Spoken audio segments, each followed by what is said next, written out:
ভাই বোনেরা, একই রকম আওয়াজ ইদানিং আবার আরো কিছু রাজনৈতিক দলের কাছ থেকে শোনা যাচ্ছে, সেই শব্দ পাওয়া যাচ্ছে। আমরা দুদিন আগে দেখলাম একটি রাজনৈতিক দলের কিছু সদস্যরা প্রতিবাদ করছে, গ্যাস দে, বিদ্যুৎ দে। হারিকেন সামনে নিয়ে বসে আছে, দেখেছেন ছবিটা?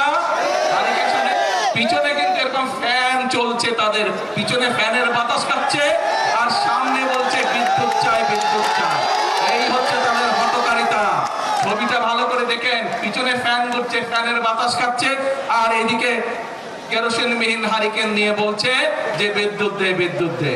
প্রিয় ভাই বোনেরা, এই হচ্ছে তারা, তাদের বন্ধু বান্ধব, তাদের সহকর্মীরা তো সরকারের দায়িত্ব ছিল, তখন তারা কি করেছিল? এই যে তৃতীয় যে জাহাজটির হওয়ার কথা ছিল গ্যাসের জন্য, এই জাহাজের পারমিশন তো তারাই ক্যান্সেল করে দিয়েছিল, তাদেরই সরকার ক্যান্সেল করে দিয়েছিল। এখন আবার আমাদেরকে নতুন করে সবকিছু ভালো করে দেখে শুনে আমাদেরকে নতুন করে করতে হচ্ছে। ইনশাআল্লাহ আমরা আশা করি এই তৃতীয় জাহাজটি চলে আসলে গ্যাসের সমস্যার সমাধান অনেকাংশে কমে যাবে। তবে এর জন্য অবশ্যই আমাদেরকে ধৈর্য ধারণ করতে হবে, দেশবাসীকে ধৈর্য ধারণ করতে হবে, কারণ এই জাহাজগুলো বানাতে যথেষ্ট সময় প্রয়োজন হয়, এবং যে কোনো জায়গায় এই জাহাজগুলো বানায় না, পৃথিবীর নির্দিষ্ট কয়েকটি দেশে এই জাহাজগুলো তৈরি করে, অনেক দামি জাহাজ এগুলো।